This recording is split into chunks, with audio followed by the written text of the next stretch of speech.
प्रदेश सरकार स्वास्थ्य विभाग की निजी लेबोरेटरी में अब एमबीबीएस की तैनाती किए जाने के फरमान से प्रदेश भर के लेबोरेटरी मालिकों में हड़कंप मचा हुआ है।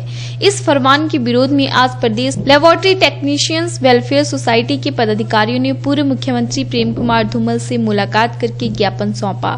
साथ ही संघ ने सरकार के इस फैसले का कड़ा विरोध जताया और जल्द मांग की कि इस नोटिफिकेशन को बदला जाए ताकि लैब टेक्नीशियनों को राहत मिल सके।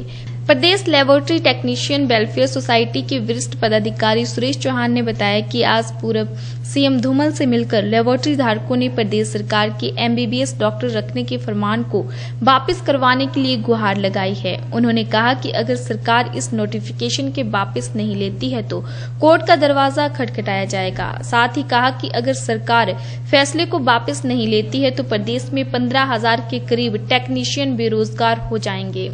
गौरतलब है कि प्रदेश सरकार ने कुछ दिन पहले ही लेबोरेटरी टेक्नीशियन में एमबीबीएस डॉक्टर की तैनाती करने के निर्देश जारी किए हैं और इसे अनिवार्य तौर पर रखने के फरमान दिए हैं, जिससे अब प्रदेश लेबोरेटरी टेक्नीशियन में हड़कंप मचा हुआ है। क्या था मुद्दा, क्या क्यों मिले? हम इस मुद्दे में मिले हैं कि सरकार ने एमबीबीएस जो कंपल्सरी रखने की निजी लैब को हिदायत दी है वो पॉसिबल नहीं है। इससे हमारे हिमाचल में कम से कम 15,000 लोग टेक्नीशियन जो हैं वो बेरोजगार हो जाएंगे। एक तरफ तो सरकार कहती है कि हम बेरोजगारी खत्म कर रहे हैं, जबकि इस लेटर के हिसाब से स्वरोजगार खत्म हो रहा है।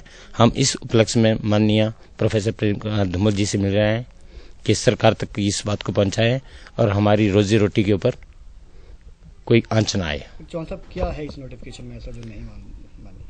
इस नोटिफिकेशन में यह है कि एमबीबीएस कंपलसरी है, पोस्ट एमबीबीएस की बड़ी होती है, लैब टेक्नीशियन छोटा होता है। लैब टेक्नीशियन कैसे एमबीबीएस को अपनी इसमें रख सकता है?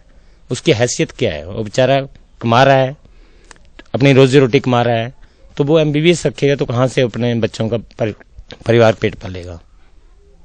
जल्द नहीं आपकी इस पे डिमांड पे गौर की जाती है तो क्या आगे क्या अपना? इस उपलक्ष्य में हम केंद्र सरकार से भी, जैसे हमारे का आज आश्वासन दिया गया है कि केंद्र सरकार के साथ मुद्दा उठाया जाएगा, हम केंद्र सरकार के साथ में भी मुद्दा उठाएंगे। जरूरत पड़ी तो कोर्ट में भी जाएंगे।